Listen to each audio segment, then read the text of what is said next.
Council President. About any item on tonight's agenda. We're having a public hearing on redistricting, so if this is about redistricting, we'll allow speakers at the public hearing. Okay. So we'll start with the Honorable Mr. Charles Lesnick. Thank you, Madam President. I think this is the first time I've had the honor to address you in these chambers. I think I have addressed each of your predecessors since Vinnie Restiano, so it is a pleasure to be here again. I actually want to speak on item number 6, which surprisingly enough, I'm in favor of. It's the item that points me back to the Parks Board. And I just wanted to take the opportunity to thank the mayor and the city council for appointing me the first time to fill a vacancy. Now I get to serve a whole term. And my observations of the Parks Board and the Parks Department of the city of Yonkers has been very favorable. There's been a tremendous attention to the quality of life. This council has been very strong in their support of the capital items for the Parks Department.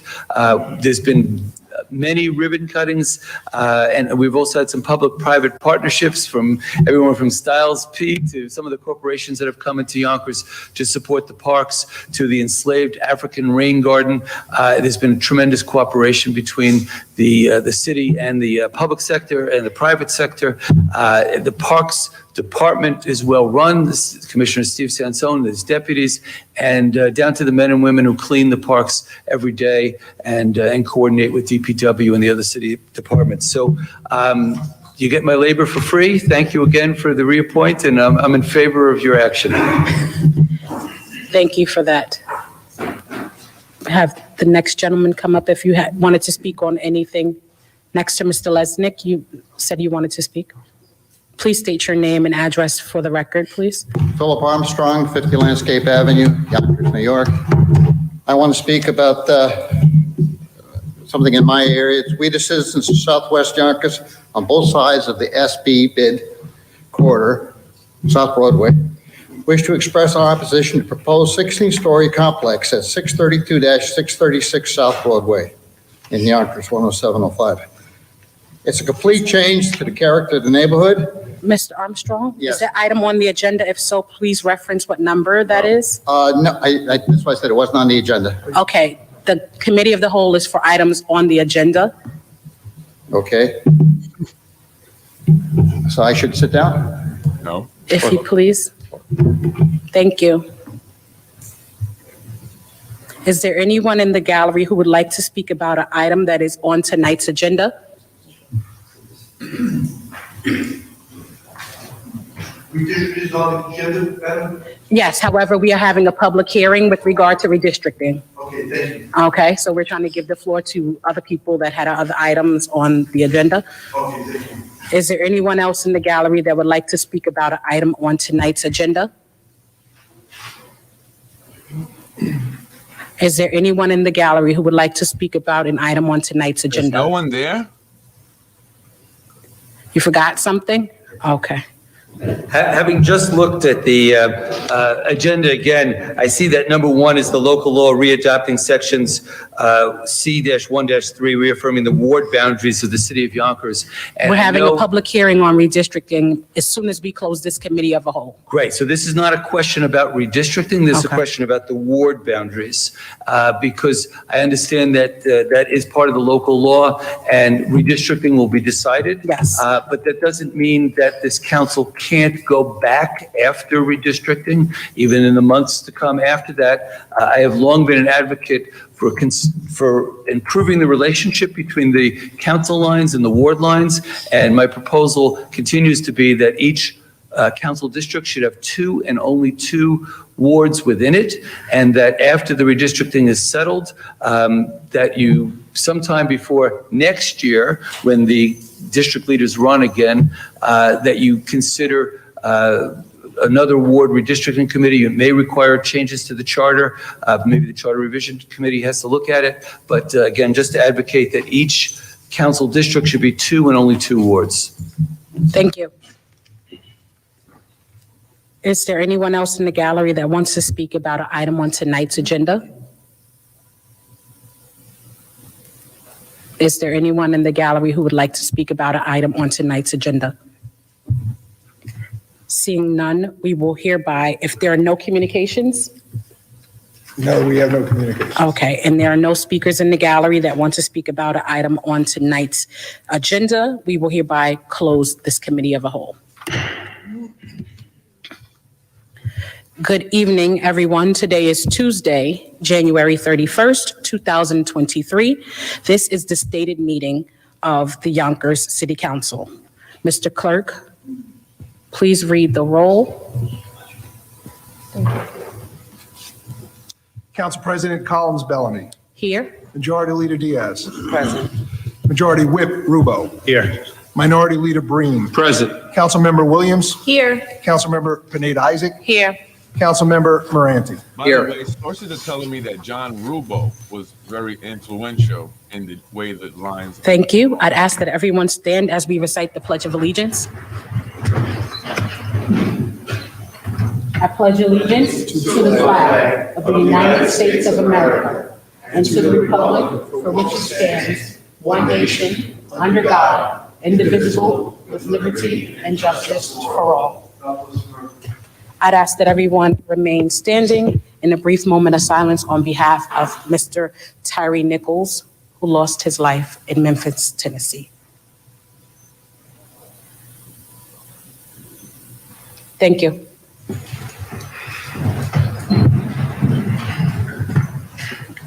The minutes of the stated meeting held on January 17, 2023, approved on the motion of Majority Leader Diaz. Duly accepted. Council President, this evening, we have 7 items on the agenda, and we have a public hearing scheduled. Okay, the first item on the agenda, before we get to the first item, is the public hearing. So we will begin with that.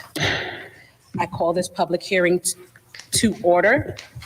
Mr. Deputy Clerk, would you please read the call of the meeting? Sure. Public hearing notice. Notice is hereby given pursuant to law that the City Council of the City of Yonkers, New York will hold a public hearing on Tuesday, January 31st, 2023 at 7 p.m. in the City Council Chambers, 40 South Broadway, Yonkers, New York, on the following resolution to wit. Following local law to wit, a proposed local law. A local law amending section C1-4 of the Charter of the City of Yonkers entitled City Council Districts. Council President, just for the record, in the agenda, it was written as resolution, but it's a local law. Thank you for that. And before we begin the public hearing, I just wanted to update you all and also give you a timeline of the redistricting process as we would like to see it. Some of you may know, we sent out emails yesterday advising that there will be another public forum here in the chamber tomorrow to discuss. We did update the map after hearing the questions and concerns from the community. So I wanted to, and the new map is, the second proposed map is on display in the hall. If you haven't seen it, you can take a look at it in the hallway. But just to give some of the updates that we have done, districts 315 and 326, which were moved from the 3rd to the 6th district, are now in the 1st district. Beach Hill remains in the 6th district. Crestwood Lake in districts 5, 8 will remain in the, looks like I wrote 5. I can't read my handwriting. I must have wanted to be a doctor. Cedar Lane, Ballant Drive, and the towers on Central Park Avenue, districts 11, 14 are in the 6th district, and Gramerton Hills in ED 2, 4 are in the 5th district. Those were the overwhelming comments were with regard to the districts on Northern Warburton Avenue being lumped with the 6th district, areas in Beach Hill being put back into the 6th district, and Gramerton Hills had been divided. We made that all one district in the 5th. So keep that in mind when we are having the public hearing, that we did hear your concerns and we did make proposed changes. That map can also be found on the City Council website. It has been updated. Okay? And with that, we will call our first speaker for the night. Council President, the first speaker is Chuck Lesnick. Gramerton Hills I also don't want to complained that they didn't monopolize, have but I got here early. variety. I guess you're wasn't probably just that glad they there were were split term limits back then, or I'd still be here having, monopolizing the conversation. When my kids were little, they used to like to finger paint, and sometimes they would get up and they'd make this great finger painting, and they'd show it to me, and I'd say, "This is really beautiful," and then they'd do a little bit more, and I'd say, "It's okay," and then they'd do so much more that it was all black, and you couldn't see anything, and the colors had blurred, and they ruined it. Sometimes I would have to say, you have to move away from the finger painting. You're done now, and you stop tinkering. The council's to be applauded for listening to the public, but you did a pretty good job on the first round. And I think that the majority of the citizens saw that and stayed home. 40 people came, 200,000 people stayed home. My parents happen to live at 1133 Warburton Avenue in North Broadway. My cousins happen to live at 1085 North Broadway. And in all the conversations I've had in the past week, most of them have no idea redistricting is going on. But when they learned about it, they were actually glad to be in the 6th district. They wanted to be in the district where Untermeyer Park was. They wanted to be in the district where Executive Boulevard was, since that's the entrance to their community. And they saw a lot of commonality between that area. They also thought it was good to have another councilman, this case would be Mr. Moranti, actually representing the Hudson River. You come just close to the Hudson River, put another councilman on the Hudson River, so that there'll be an advocate for the environment, there'll be an advocate for the Hudson River. So I just wanted to say how important it was. Again, some people in the community came. I think there were 8 that came and spoke about districts 326. That's fine. Leave that where it is. But those 2 districts, 315 and by necessity 311, I just urge you to keep in the 6th district. That's my plea. Stop the finger painting. Thanks. Thank you. The next speaker is Justin Tubiello, followed by Joey Barra. Thank you very much. Madam City Council President, I want to thank you and the council members, number one, for your transparency, for your caring, for your fairness, and above all, your leadership. Leadership has to do with listening, and there is no more important listening process than what you've done over the past couple of weeks, and I commend you for that. Thank you very much. When you look at what is best interest, when you look at what the process is, it's not about parties. It's not about politics. It's about communities and constituents. That they must have a say at all times and be involved with the process of their city. We have more work to do, Madam President. I commend you for the changes that were made and the comments you made earlier. Thank you very much. But I look at certain things in the 4th District where I live, and I see in the heart of the 4th District, you have now Park Hill Avenue. That's quite a stretch from the 4th Council District, okay? Other items I have, of course, in the 6th District, you have now taken out the it was 2-4, which is St. Anne's Parish. And that was very much a part of that community for a long time and part of the 6th District. But we have a ways to go, and the most important thing, ladies and gentlemen, is that we work together, we listen, we hear, and we come to a point where it's the benefit for everyone. I commend all of you, and I thank you all for your participation and for your leadership. It means a lot, and it shows a lot to the city of Yonkers. I do have some changes, Madam President, and I want to ask you, who should I refer them to? Is it Mr. Beveridge? Is it your office? Where do I send them to? You can send your email to councilpresident@yonkersny.gov. Thank you. And I just want to end by saying, you've made me very proud of each and every one of you, because it's important we keep on hearing, no matter what the party is, what the position is, it's about working together for the best interests of the city of Yonkers and our people. Thank you very much. That's right, Justin Tubiello, former, Next speaker is Joey Barra, followed by Michael Hertz. his son is Democrat. Yeah, I would like to say, Tubiello. the council is doing some things right and like some this. things wrong. We had a referendum in 1994, to keep term limits.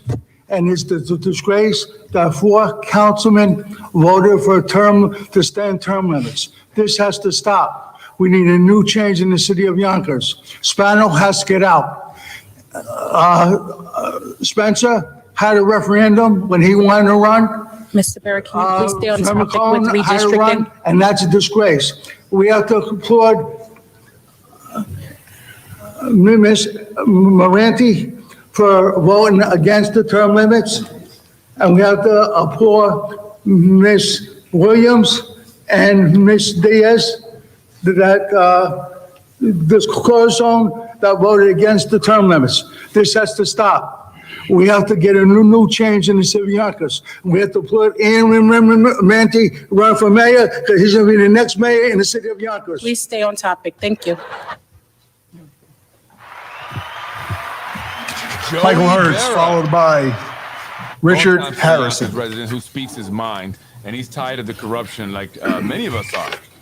Good evening, ladies and gentlemen of the council. My name is Mike Hertz. I live at 1 David Lane in Yonkers, New York. I had an opportunity to take a look at proposed map number 2, and I wanted to thank the council for incorporating the comments of the 8 people who spoke from that neighborhood to the best of your ability. So I see 326 is in District 1. 3-16 is in District 1. It would be great if 311 could make it into District 3. I guess that will be, something you may be able to look at or see if it can go into District 1.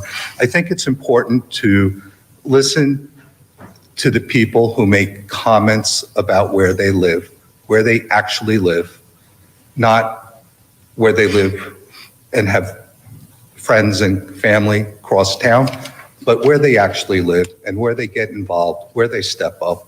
And it is definitely, certainly a big improvement in my opinion, and I believe in the folks who live in Greystone that you've done, and I want to thank you for that.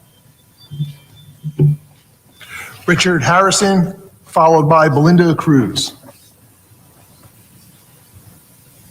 Richard? Belinda Cruz?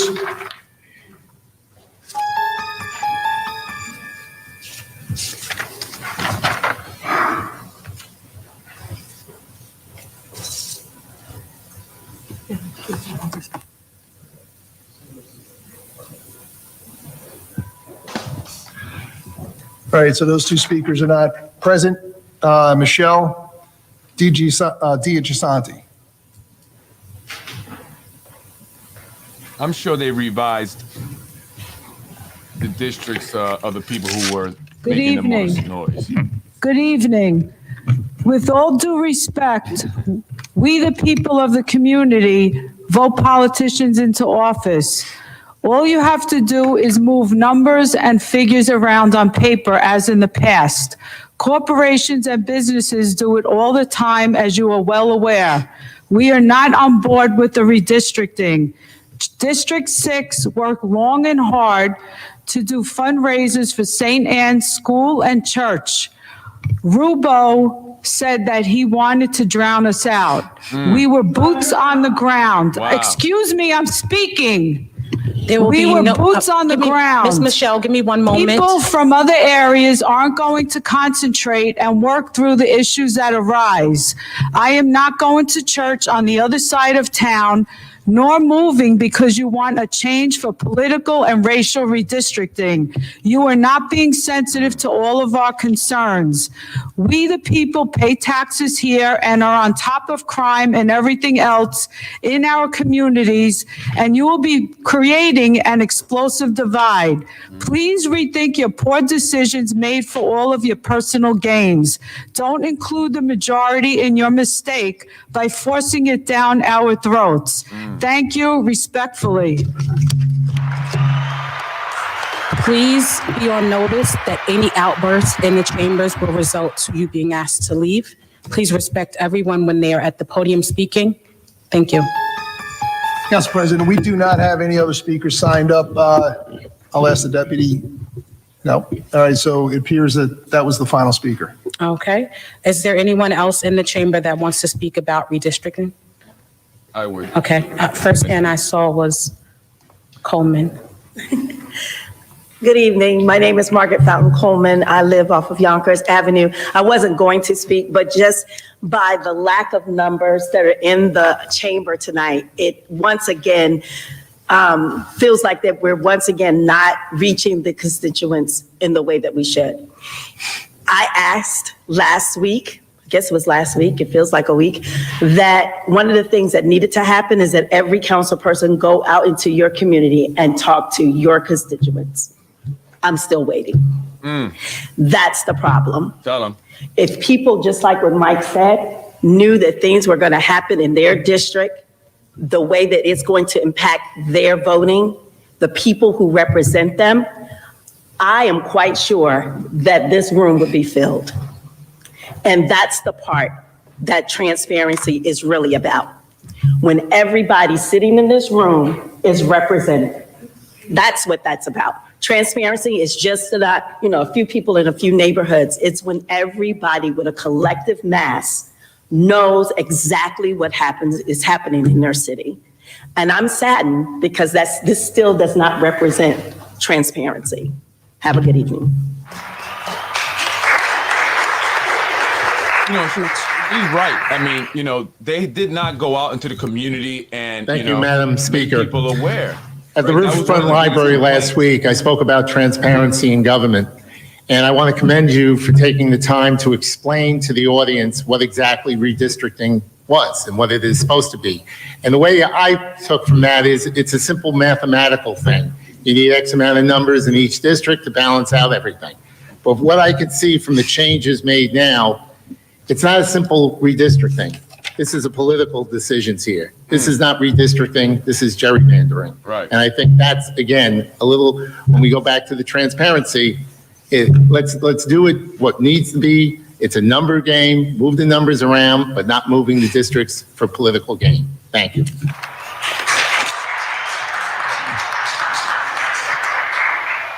Do we have any other speakers in the chamber that would like to speak with regard to redistricting? Okay. I'll just give you all a bit of the timeline that we are facing with in order to get the maps to the Westchester County Board of Elections. Tuesday, January 31st will be the City Council public hearing that we are all attending. Wednesday, February 1st, my idea for the meeting would be to have Mr. Beveridge, our consultant that is here, sit with us and show us the process of how we are able to move districts around. It's based on a census tract and a number of population in that district, whether you're able to move it into one district or another. So we will highlight that tomorrow evening at the meeting that will be held here in the chamber. Thursday, February 2nd, we will finalize the map if it is not in its final form. Also on February 2nd, we will introduce revised legislation because the legislation includes the census tracts and which districts they're in. So if there are any changes, we have to change the legislation to reflect those changes. Friday, February 3rd, notice will go out for a Friday, February 10th, special meeting and another public hearing. Because the maps changed from the first proposal to the second, we have to hold a second public hearing. As I said, it is required by law. On Tuesday, February 7th at 6:30, the Rules Committee will refer for the same night a special meeting for February 10th. So in the Rules Committee, we'll make that request for the February 10th meeting. And the committee will discuss these new proposed maps while in committee. And then the public hearing will be opened that started tonight. We're not going to close this one. It's going to be a continuation. Okay. And for more input. So I am hearing your concerns and trying to give every opportunity for public input.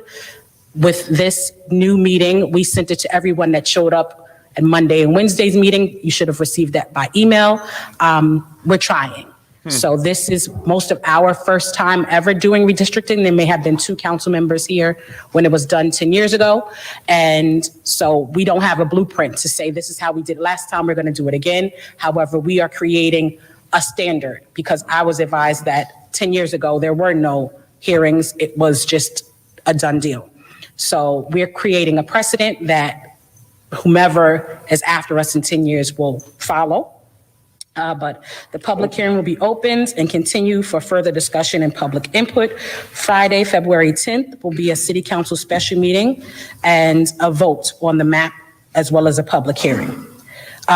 Tuesday, February 14th, there will be a council meeting, but the mayor will receive our local law. Remember that Monday, the 13th, is a holiday, so that kind of impedes our time frame. I spoke with the commissioner of the Board of Elections myself yesterday to confirm dates to ensure that we're getting as much time as we can to the public before we have to submit.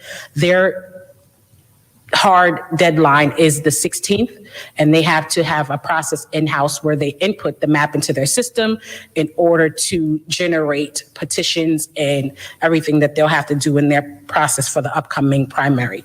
So if we have to have everything to them by the 16th, having a vote on the 14th, is it the 14th? Where'd I go? The 10th is the vote, gives them enough time to get it and input it before their 6th deadline. February 14th is when the mayor will receive the local law. Notice will be published. The mayor will also have a public hearing, and that's the date for his public hearing is to be determined for a final approval of the local law. So again, we're starting tonight, the 31st. This public hearing will be left open as a continuation. Tomorrow, we'll have another public meeting with Mr. Beveridge just to show the process, because I want the public to see the process itself. That's a part of transparency, not here's a map we created behind the scenes and it is what it is, showing you the process, hopefully in an attempt to make you all comfortable with the map as proposed. Okay, February 1st, we'll revise the map and have that meeting. The 2nd, hopefully the map will be finalized after input from the public. Also on the 2nd, the legislation will be revised. The 3rd, notice will go out for the 10th special meeting and public hearing. On the 7th, this public hearing will be continued and the notice for the February 10th meeting.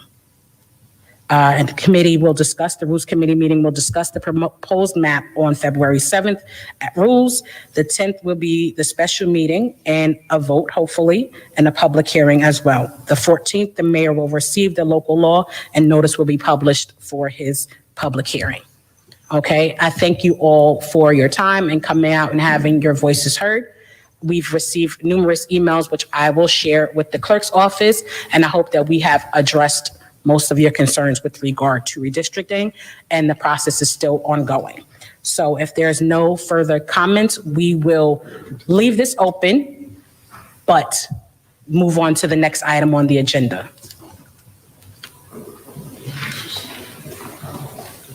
Yes, I believe I mentioned the town hall meeting tomorrow is in the chambers here at City Hall. Yes.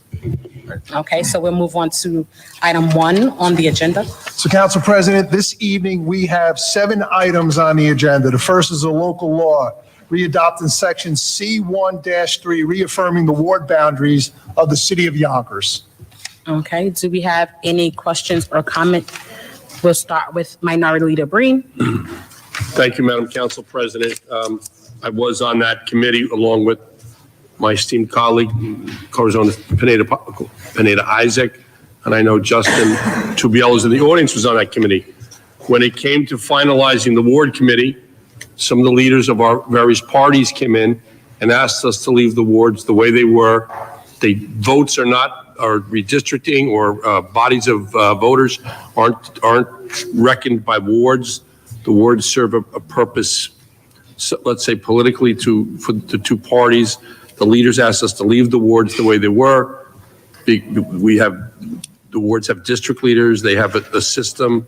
So we opted to leave the wards the way they were. I know there was mention of 2 wards each district, and quite frankly, I don't think the leaders of the two parties are interested in it. So the committee opted to leave it the way it is, and that's the way it's presented here tonight, and I will be voting for it. And that's kind of my report, the committee report on our ward committee.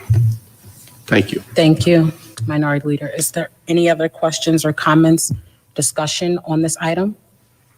If not, we will close the floor for discussion and bring this item to a vote. Mr. Deputy Clerk. Adopted 7-0. Next item is a local law amending various chapter of the Code of the City of Yonkers in relation to sign and scaffolding fees. I will open up the floor for discussion on this item. Seeing no discussion, I will close the floor and bring this item to a vote. Mr. Deputy Clerk, all members by name. Adopted 7-0. Item number 3 is a local law amending Chapter 56 of the Code of the City of Yonkers entitled Building and Electrical Code in relation to rodent abatement during certain construction work. I will open up the floor for discussion on this item. Majority Leader. Thank you, Council President. This is actually a local law that I sponsored in reference to the quality of life issues we have here in Yonkers. We know there's a lot of development going on in here in Yonkers. We had a problem with rodents here in Yonkers, and I think that this local law would help us because the people that are coming in to do development, I'm requesting that they have some kind of pest control on site when they disturb the ground, whether it be an abandoned lot or whether it be something that they're going to reconstruct over. I think that this is something that's vital for the city because we don't want the residents around that area where the development is going on to have to deal with the rodents that will come with that development. So this is something that I proposed, and I'm in hope that the council will be in support of this as well. Thank you. Thank you. Minority Leader Breen. Thank you, Madam Council President. I just want to compliment my colleague for introducing this legislation. We had a meeting earlier tonight where there's lots of development coming still. And if it's going to upset the ground and cause this problem, I think we're ahead of the curve. So I think this is good legislation. I will be supporting it. Thank you.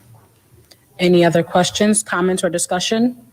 What do you guys think about Seeing the none, we rodents will close the floor coming and bring because this of the item to a developments? vote. Mr. Deputy Clerk, all members by name. Adopted 7-0. 7-0. Item number 4 is a special ordinance authorizing an encroachment in the city right-of-way on Lefferts Road, subject to certain terms and conditions. I will open the floor for discussion on this item. Anyway, the real thing I wanted to show was the meeting, in regards to the district thing. So I guess they're saying that they're listening to the people. They're going to wait. They're going to consider what people were saying. They did make some changes. They're going to make a vote. They're going to vote on it February 10th. The deadline is February 16th, but the mayor will receive the revised, proposed maps on the 14th, right? So there's going to be another meeting tomorrow, and I guess it's going to be an ongoing thing until they vote on it the 10th. They said hopefully. Why did Lakeisha look nervous about it, right? Is it me or did she look nervous, right?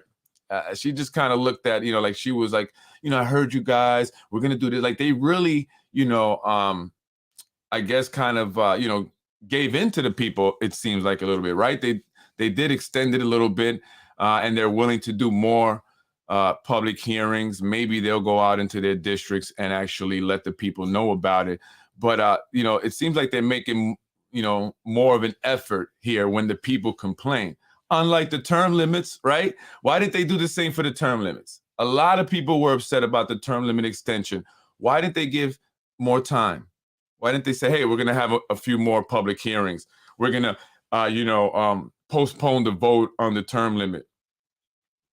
Why didn't they give us that same consideration, right? Why not? I wonder what's the difference here, right? It seemed like they were a little concerned. And I'm hearing that John Rubo actually was the guy that was very influential in the new district maps. And he's the one that actually, District Moranti up out of the 5th, split up Gramerton Hills, and put them into new districts. That's what I'm hearing. And I'm hearing that, although he did add Republicans to his district from Gramerton Hills, even though I hear there's not a lot of Republicans there, but he can deal with that, right? He can deal with that. He wanted to make sure Breen did not have anyone challenging him, right? Steve Tvert, was that his name? Breen's chief of staff, who's really his handler. He's the liaison between the Spano administration and Mike Breen. He basically tells Breen what to do, even though he's the chief of staff, right? Mike Breen works for Steve Trevor. Right? And so, these guys decide how this is going to be done in the back, right? I'm hearing John Rubo, who will be going on to be deputy mayor, I'm hearing soon. He will be appointed, and quite possibly Rocco, a gentleman by the name of Rocco, I forget the last name, will be appointed to take his place. That may be happening sometime in September, I'm hearing. So, remember I said that. Let's see if it happens. I did mention Karen Beltran, and I thought it was going to be Alexandra Bessesi, but they ended up going with Beltran. Karen Beltran. She was announced as the new city court judge by Mike Spano. She was appointed. So congratulations to you. Recycling the same people. You know what I mean? Like it's just the same people, same few people. But anyway, yeah, I'm hearing that Rubo has something to do with that. Actually, he's the one that's the most influential. People were saying Tom Meyer, but Rubo, I guess the deputy mayor, was flexing there, right? And yeah, that's what I'm hearing. But yeah, it's definitely political, right? They definitely want to make sure that Mike Breen was going to have no one challenging him, because I mean, almost anyone could beat Mike Breen at this point, right? And they wanted to definitely screw over Moranti. And the people at Gramerton Hills, right? Even though they were put back together, they still are not back in their district. They're now in the 5th district together, as opposed to being in the 4th and 5th. And one of the big complaints was that they've developed a relationship with Moranti, and they like Moranti. I mean, most people will say Moranti and Mike Breen are two different people, right? Especially when it comes to being council members. Now, I'm not saying that Moranti has done the greatest job, and I'm not trying to knock him. I'm just being honest, right? Because there's people that complain about him. But he has, done stuff and for certain people, right? Certain groups, Gramerton Hills, I guess, they're a certain section of District 6 that has gotten more of Moranti's attention. But Mike Breen, he's not going to do that. He's not going to give anybody. You guys should really go into the next public hearing, all you folks at Gramerton Hills, and protest that. Say, we want to go back into the 6th. You don't want Mike Breen. And they're pushing for Mike Breen to get reelected. So you're going to be stuck with Breen for another 4 years. I don't think you guys want that. But maybe you all can get together if you get stuck in the 5th district and vote him out.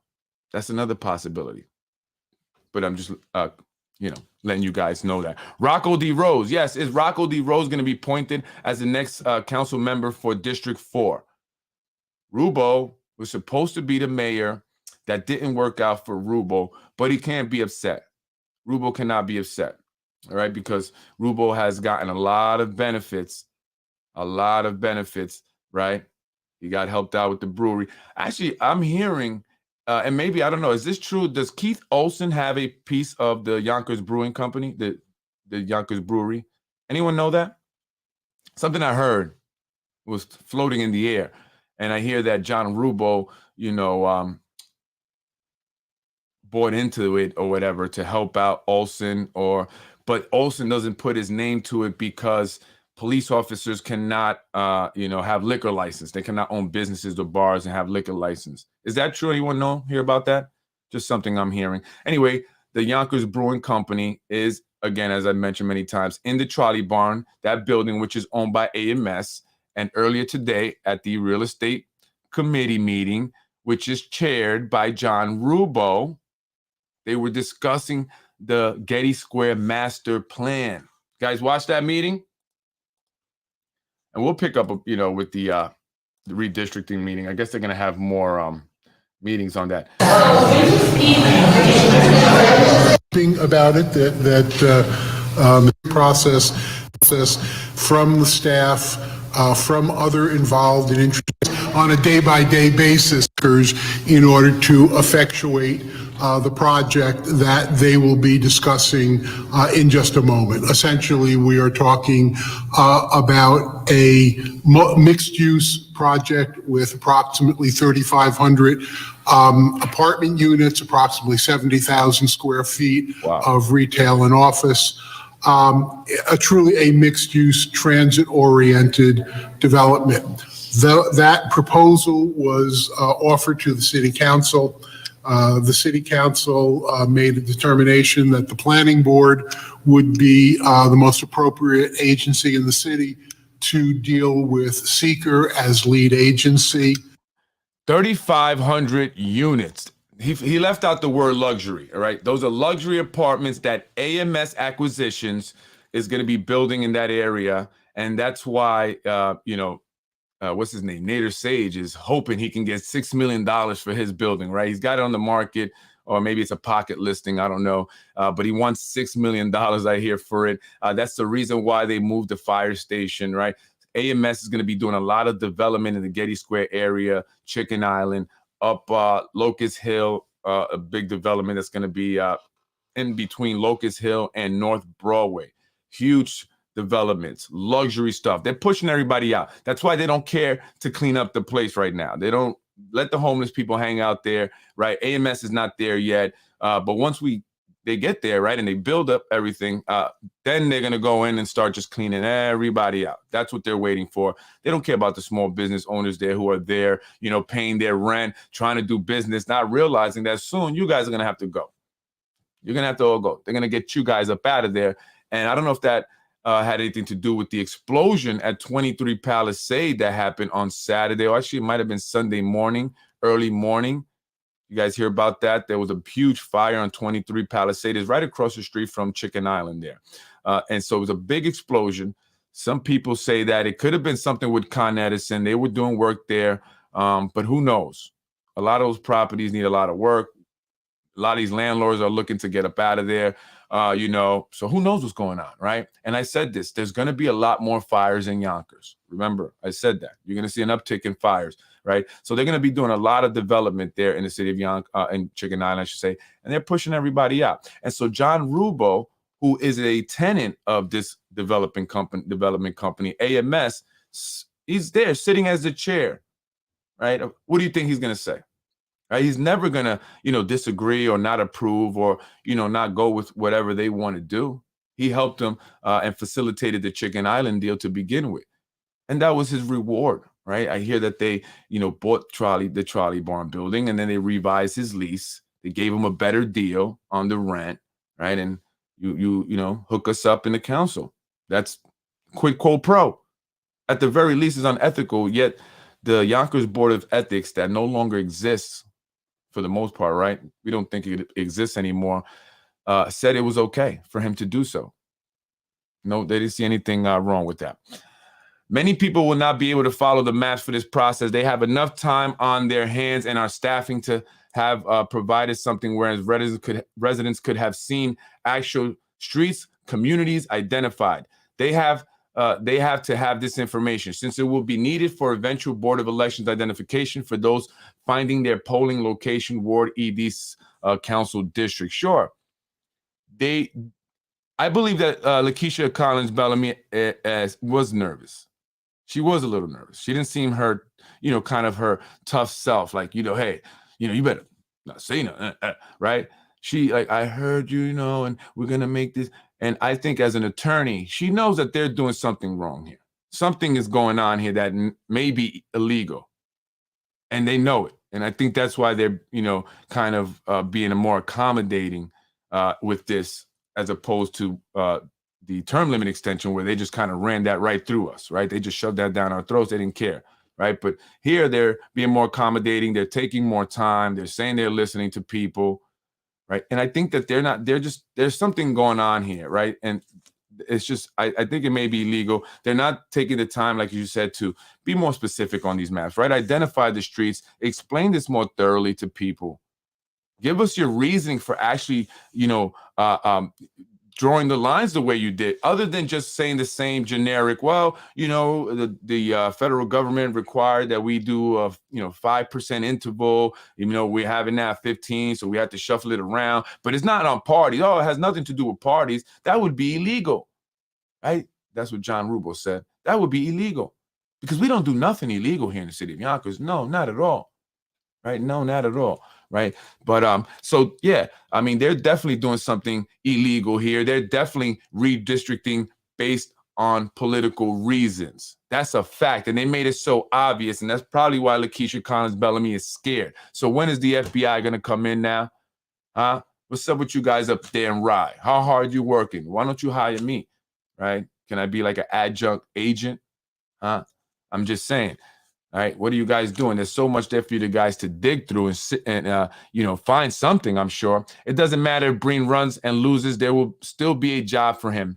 Yeah, absolutely, there will still be a job for him unless we come out and vote for a new mayor. That's very important. But we also have to vote for new council members because a new mayor is going to have a tough time if we don't get new council people, right?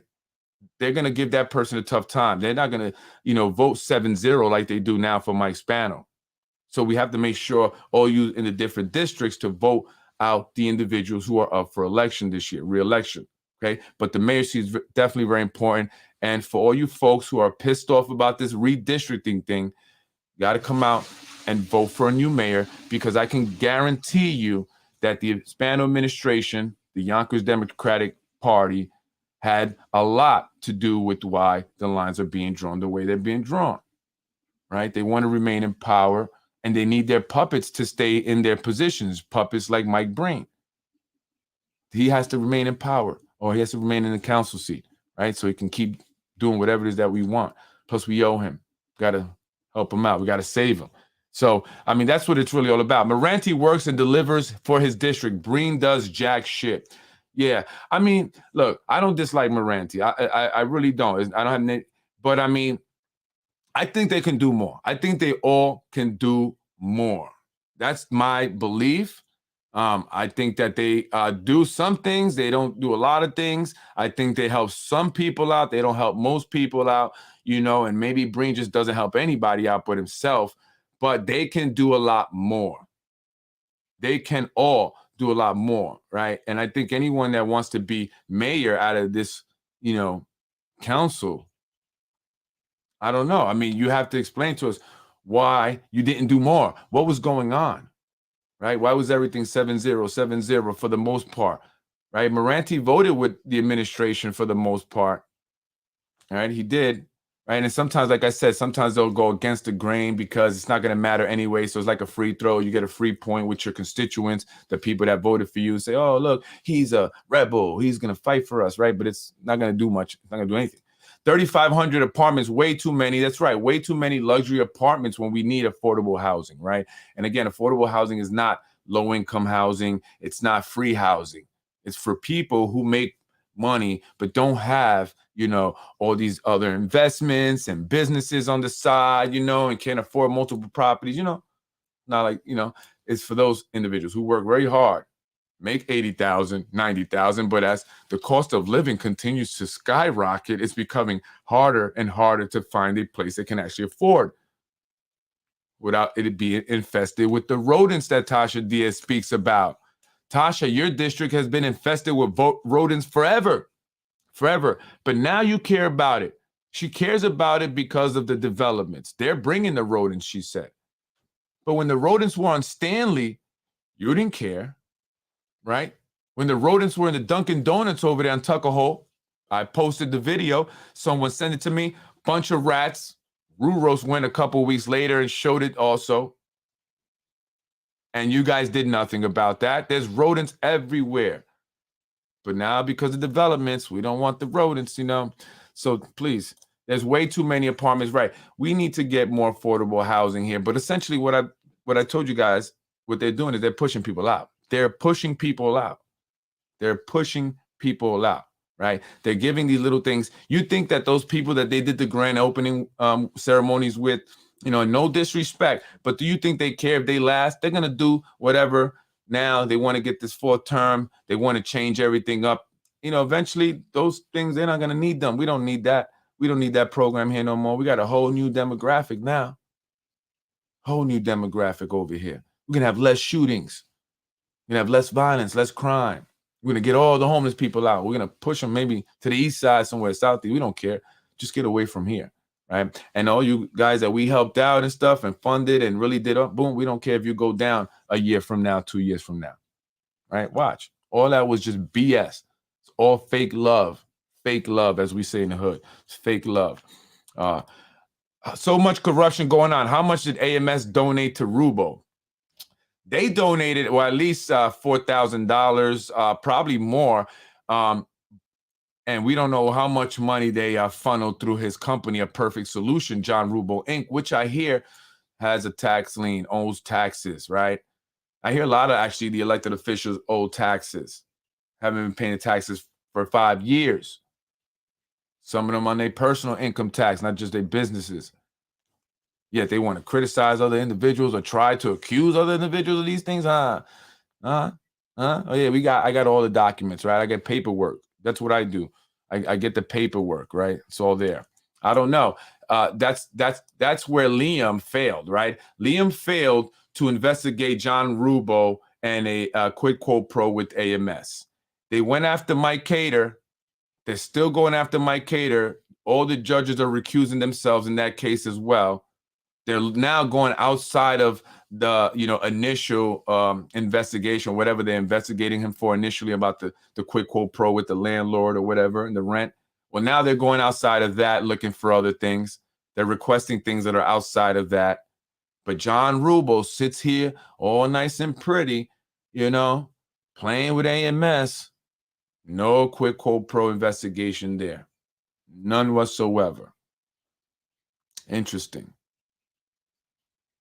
And maybe because AMS has put money into the Westchester County DA's office. How much did they help out Mimi Roca? This is all crazy how connected it is, right? Because Hector Santiago, who's, now being, taken to court for misdemeanor. I mean, like, there's so much being done just to take this kid to court for this misdemeanor. Like, all the judges from Yonkers recused themselves, Mimi Roca and all that. So they got a judge from Orange County that's pursuing these disorderly conduct charges. Stupid, nonsense, bullcrap nonsense, right? But why did Mimi recuse herself? Because Hector Santiago worked on her campaign, right?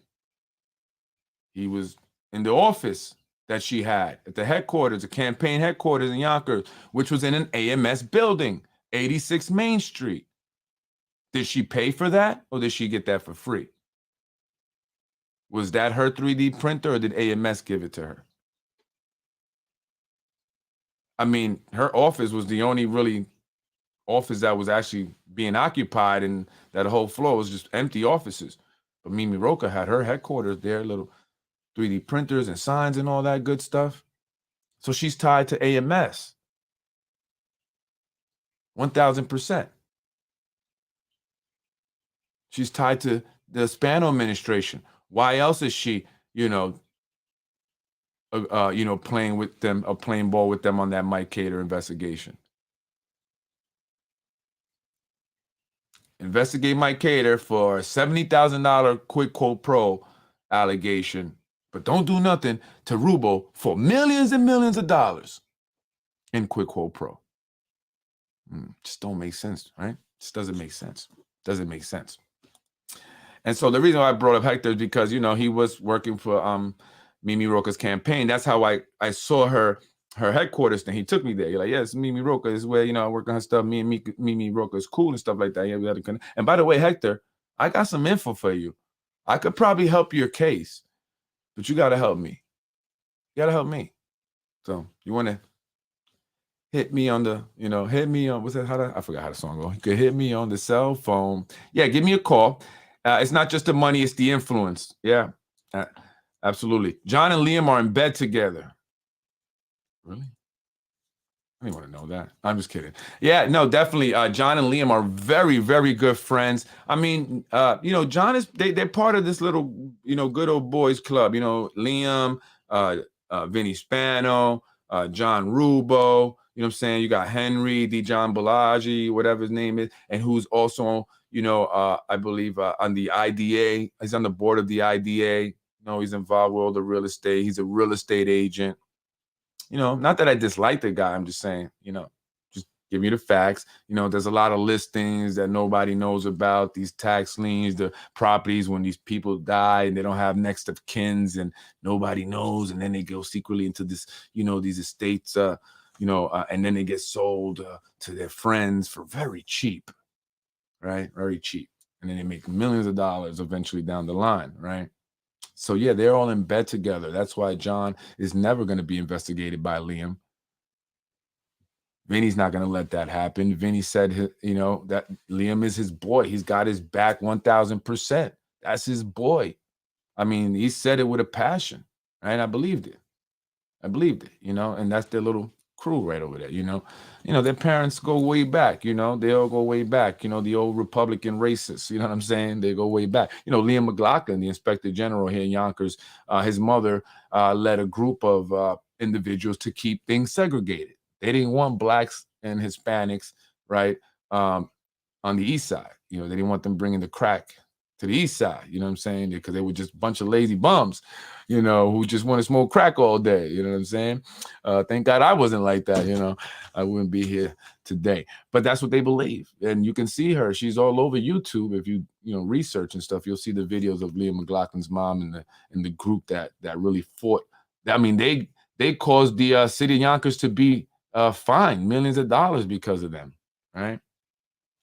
Here he is, years later, taking more taxpayer money, right? They're just all taking taxpayer money. These individuals that have been in politics in the city of Yonkers for a very long time, decades, they managed to, dig in deep into politics here. And so it's like a game. It's like the board game for them. They're bringing out here the houses, the properties, and we control the cops and everything. We're untouchable. We could drive drunk and crash. We could, sniff cocaine and then go and into a city council meeting, and do the roll call. You know what I'm saying? I could have sex with the councilwoman, in the mayor's office and get away with it. It's crazy. Whatever they do, I use taxpayer money to, invest in companies and businesses and then take a piece of them, right? Like, petroleum, Royal Petroleum, the gas station over there, right? And who is the one that owns that marijuana dispensary above Zupa? And how did that whole situation go down with the master lease, right? So all these things that they have done to enrich themselves and really just prevent other people from being able to, prosper themselves, right? Because if you want to invest in a property, but they won't sell it to you because, they're holding it to get rid of it somebody else, right?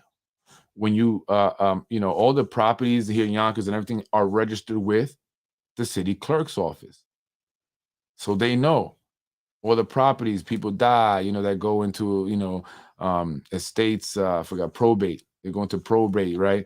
When there's no next of kin and stuff, then the courts have to decide what's going to happen and stuff. And then you got the judges that they put into the courts, right? And then the attorneys and prosecutors. I mean, it's all a racket that all these small group of individuals are involved in.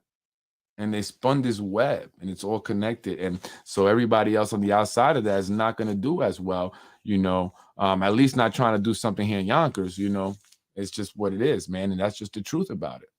That's the reality. And until we vote, the top out, which is Mike Spano, and no diss to Spano, Mike Spano, he probably like, Freddie, please save me. Please get the people not to vote for me. That will get me out of it.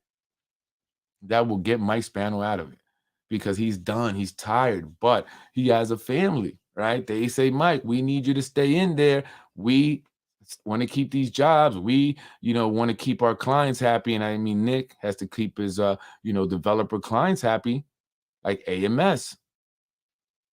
I mean, you don't think that the mayor's going to go to these people on the planning board and everybody and say, yo, you guys better do all this because otherwise you're done?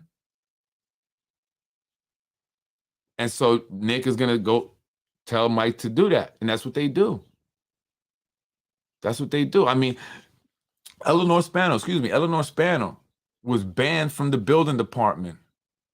And this is what I was told from the person that, you know, would stop people who were banned from coming into the building department because she walked into, you know, Lou Albano's, I said, he's the planning commissioner, I believe, his office, and slammed $1,000 in cash on his desk to get some done for her. Really? So Lou took that $1,000 and brought it right to the mayor's office and said, I don't need this shit. Don't be putting me into this nut, you know. And Eleanor Spano, you know, she's somewhat influential, I guess, you know, because, you know, when she takes a liking to you, you know, you're gonna do good, right? And, you know, she took a liking to, you know, certain individuals, and, you know, she champions for them. So you know, they that's their business. That's the family business, you know. Politics. The city of Yonkers. They say the city of Yonkers is the Spano family business. That's their company. Right? You see the city of Yonkers incorporated and whatever. Yeah, they incorporated it. You might as well say that, right? It's their, you know, LLC, or, you know, incorporation is theirs, right? It's their S Corp, you know, C Corp, or whatever you want to, you know, business entity you want to write, right? They own it. They own the cops. They own the fire departments. They own the schools. They own it all. They make the appointments. They give the jobs. They approve the jobs, right? And so everyone's going to have to do what they say. That's how it is, right? Am I lying? How many of you folks are willing to speak out against the current administration publicly? How many? How many people? It should never be that way. It should never, ever be that way. No one should ever be scared to speak against the government, against elected officials. They should not be scared that they're going to lose their job. They should not be scared that their business is going to be harassed. But that's how it is in Yonkers. So until we come out and vote and change that at the very top, that's the mayor. And again, it's no disrespect to Mr. Spano, but, you know, we want to change, Mike. We want to change. We want to see what the city's like without the corruption, where people have equal opportunity employment, right? It's true. Equal opportunity promotions. Our schools are the primary focus, not developers. That's what we want to see here in the city of Yonkers. And that's what we want, so we should vote for that. And we should not be scared to say it publicly. We shouldn't. And if we are, that's more reason why we need to change it. And so I'm here, ready to fight. I'm going to keep fighting all the way, you know. And so they own it. They own everything. They have it on lock. It's a fact. I mean, they just give Vinny Spano a job. Here you go. You're the city clerk, you know, and they tell the, you know, I know it's the council that appoints the clerks or picks the clerks, but they are told who to pick. And now this man makes $183,000 a year. No formal education, really. No experience at all. What was he doing before this? Before he was a city clerk? You know, maybe working somewhere in City Hall, right? But how did he get the job? Now he's $183,000 a year and he's barely at work. He wasn't at this meeting. It's always Mike Ramadelli. Mike, how much are you making? Are you making $190,000, Mike? Because you should be. You shouldn't be, but you should be, right? You should be because you're doing all the work, but you shouldn't be because that's way too damn much money. For what? For what? Because that salary, those high salaries for those individuals right there hurt the city more than they help the city. So that's poor money management right there. I mean, you know, a private business person would not invest that amount of money into two individuals that weren't producing. Are those two individuals generating the city at least $600,000? Are they worth it, right? Are we getting some kind of return for those two? No. I know they have to be there, I guess, but why do we have to get paid so much? Should be a part-time job, right? Part-time job, or maybe one be a full-time, but get paid maybe 90,000 a year, half that, half the 183,000 that Vinny Spano makes. His wife, Jamie Spano, what experience does she have for her position as the executive director of the Yonkers Development Industrial Agency? They give the tax breaks to the developers. Yeah, and they are involved in the city property transactions. They buy the property, then they sell it to the developers. Semi-quasi-governmental, right? The mayor is the chairman. His sister-in-law is the executive director. His brother's partner in his lobbying firm, James Kavanaugh, is the president. James Kavanaugh, whose wife is the chairman, or chairwoman, I say, of the Zoning Board of Appeals. The board that changes all the zoning laws. And that's what they were doing this evening, changing more zoning laws so they can build all those crazy buildings up in Getty Square and Chicken Island to just make the place extremely crowded. More crowded than it already is. And imagine when they start building all that stuff there, what are they going to do with all that traffic that goes in and out of the city that way? It's a lot of traffic. Tractor trailers going to Domino. There's going to be a lot of detour through Maple, detouring through Palisade, detouring through Ashburton. Will Joe Cotter wait to build his studio on Ashburton so we can detour through there? I mean, it's too much. Enough is enough. And the people of the city of Yonkers, the people that vote, because a lot of the people that are benefiting, they don't live in Yonkers. They don't live in Yonkers. They don't care what the hell happens to Yonkers as long as they get their salary. So many people in Yonkers that will love to work for the city and make $150,000, $60,000 a year, but those jobs are being taken by people that don't live in Yonkers, don't care about Yonkers. And that's a problem. And it's not personal, it's not about the people, it's about the economics. When you pay 60%, 70% of the revenue that the city generates to employee salaries, and most of those employees leave the city of Yonkers with that money, that's bad for the economy. That's really bad for the economy. Right? That money's taken out, doesn't come back. No property doesn't come back in property taxes, doesn't come back in sales taxes, mortgage recording taxes, all that stuff, right? Doesn't. The ones that are paying taxes, a lot of them, you know, will have their kids in private school, Catholic school, right? Or the few good schools that they have, right? But for the most part, a lot of the people that make a lot of the tax money or the revenue that comes into the city don't have an interest in the schools here in the city. They just don't. Their kids don't go here. Their kids don't go here. What high school did Mike Spano kids attend? What high school did Lakeisha Collins Bellamy's son attend? They don't care about the schools. So the majority of the people who live in the city of Yonkers, whose kids go to the public schools, are not considered. You're not. The few that come up from certain neighborhoods, right?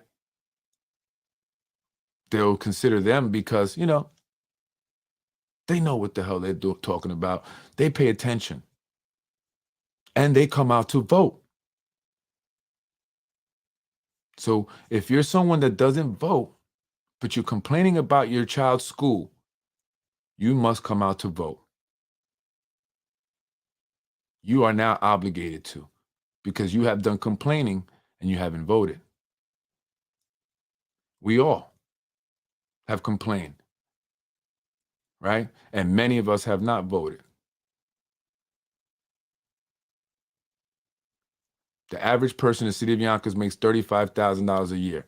The average city employee makes over $150,000 a year. That statistic doesn't make sense And that has a huge impact on the economics here in the city of Yonkers. And that is why they are moving most of us out and bringing in a new demographic, people that can afford to pay the rent, right? Because they say, well, these people are not paying the rent. Because I got a call from somebody that's, family is very well known here in the city of Yonkers, involved in politics, involved in a lot of real estate, owns some pretty good property. And this person was upset with me a little bit. And they blame the people that are not paying the rent, or the people that didn't pay their rent, stopped paying their rent during the pandemic and decided that they weren't going to pay their rent anymore. Well, the pandemic relief help is no longer available. Now they don't have no money to pay rent. So they got to go because, hey, what about the landlords? Well, how are they going to pay the rent? How do they generate the money to pay the rent? How? How does the majority of the people pay their rents that continue to climb? I mean, even before the development, still pretty high, right? But imagine now, how do they pay that if their average income is $35,000 a year? And where are they going to change that? What job is going to pay them more than $35,000 a year in Yonkers?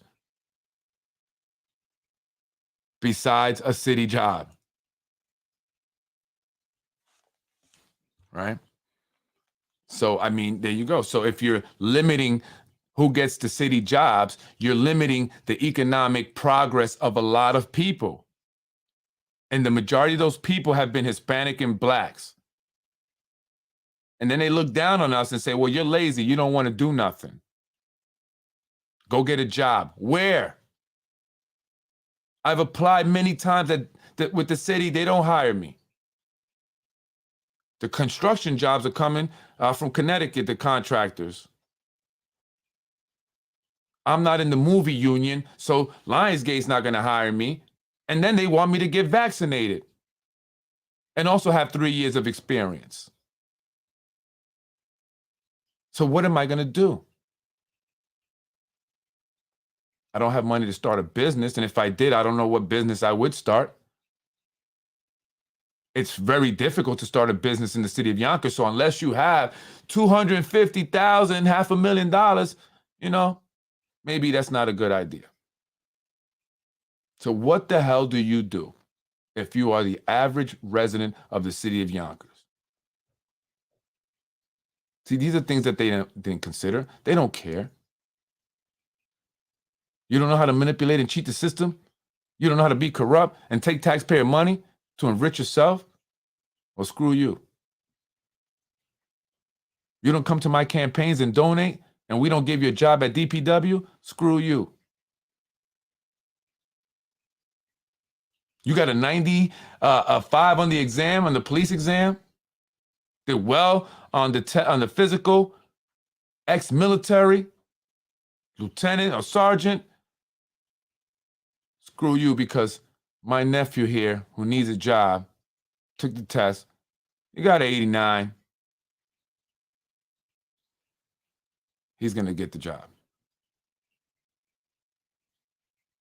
Maybe next year, because you are very qualified. We like you. But maybe next year. Oh, next year comes, oh, my other cousin, my other brother's son, because I got 15, 16, 17 of them, and then they all got kids. So screw you.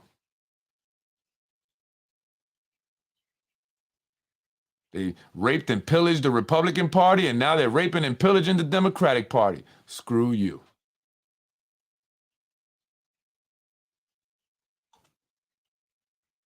I don't know about you folks, but I'm tired of it, and that's why I'm speaking out. That's why I'm fighting. I'm fighting for you.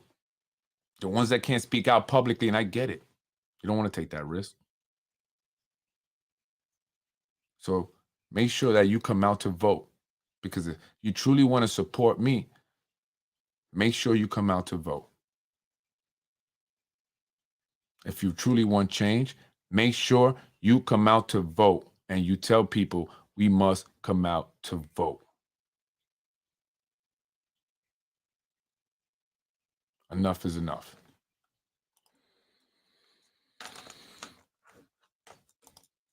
Maybe a simple question, but why can't they divide the city like a pie? Because it's not a pie. It's a city. Just kidding. 1/6 of the city based simply upon population and areas, neighborhoods, not the ethnicity or race of the residents. I think this system pushes people apart rather than joins them with a common desire for clean streets, crime. The 3rd district runs from the Hastings lines to the Bronx line for the most part. Are problems in the Southwest the same as the Northwest? Of course not. How is that creating real change? I'm trying to understand how can you make the districts equally populated? I mean, I guess you have to kind of, wrap, because I mean, you're just gonna have, the topography, or whatever that word, right? The area, mountains, and some places got more mountains, more spaces where there's no houses, it's just land, right? Some places are more condensed, right? I mean, I don't know. I don't think they should do it on race, obviously. Look, listen, whatever district you win, right? You guys should work together to keep it nice. So that way you guys won't want a new district lines, whatever, right? Everybody should just be working together in district lines. I don't know. It's very confusing. I tried to look at it, but I don't know. Only thing I could, they don't even know. They're basically trying to do it based on political reasons. We know that, right? They don't know. They don't know. The Save Yonkers Federation. Yeah, we need to save Yonkers. We need to save Yonkers, folks, because they're pushing people out. They haven't created any jobs. In the past 12 years, Mike Spano has not created any jobs. Mike Spano has not created any job. Mike Spano has not created any real economic progress. Our schools have not improved. The roads have only gotten worse. Yonkers has become more crowded. Crime is up. How many people have already been stabbed, even in the schools? All the youth programs. But what's really changed? What everyone else sees is things have gotten worse. The cost of living has gotten higher, more expensive. Water bills, taxes, rents, foods, parking tickets, speeding tickets now. You have speed cameras. It's more expensive. The meters, you have to pay them for most of the day now. I mean, there's really no time when they're not working. They're everywhere. What has Mike Spano and these council members done in the past 12 years? What? Besides give you a job. If you're one of the people that says, oh, I love Mike Spano, because you got a job, right, Erwin? You got a job. Your wife got a job. You said it. I don't know how I would have survived during the pandemic if it wasn't for the Spanos. Damn right you'd be kissing their ass. Damn right you would do what you did to me, your cousin. And that's why so many people kiss their ass. And those are the only ones that say a great job has been done. The Chuck Lesniks could come and say, or the Justin Tubiolos. You don't even represent the Republicans. Honestly, Justin. Your son is looking to be a career politician. So he's looking to live off the taxpayers' money for the rest of his life. And you're going to ensure that that happens by betraying the Republican Party when the Spanos need you to. Betraying whoever when the Spanos need you to. So let's just keep it honest. Let's just keep it all the way honest. Keep it honest. You guys are screwing over the majority of people here in the city of Yonkers, playing your games, your greedy games, your lies. You're full of shit. Not everybody's getting loans that they don't have to pay back from the city, John.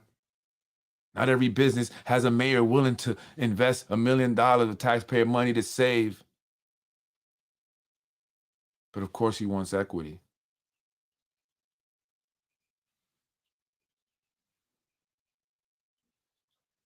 I'm Freddie Vasquez. This is Basement Politics Unfiltered. We must vote for change. Change change, change. Mike Spano has not done anything for this city. Nothing at all.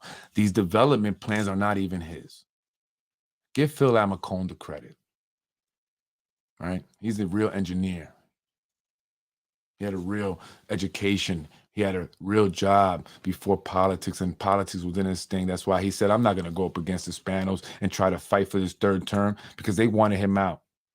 So the Spanos fought for to keep him from extending to third term so he could run again.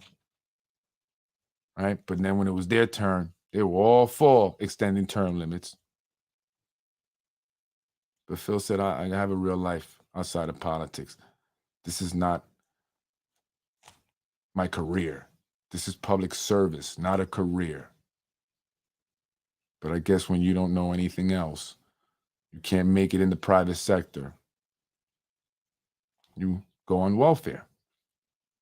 Politicians who are career politicians essentially are on welfare. I'm Freddie Vasquez, Basement Politics Unfiltered. Thank you, beautiful people. I love you. Please come out and support. And, we need someone to step up. Step up, not be scared, have some balls to make some real change. Go in there and clean house. It's time. It's time, folks. I'm up out of here. Have a good night.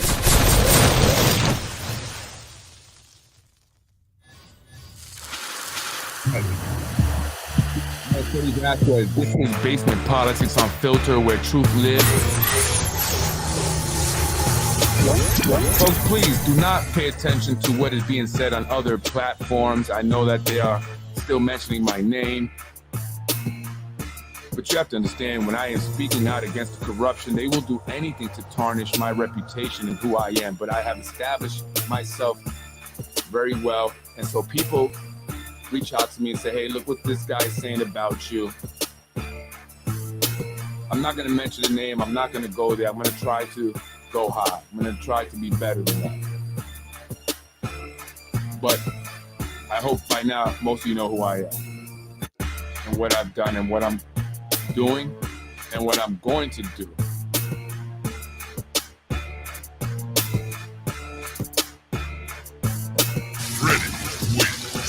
You're watching Basement Politics with my dad, Freddie Vasquez.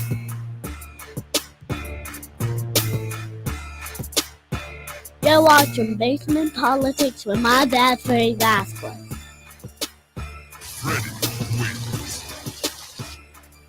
Thank you for watching Basement Politics with my husband, Freddie Vasquez. Freddie wins.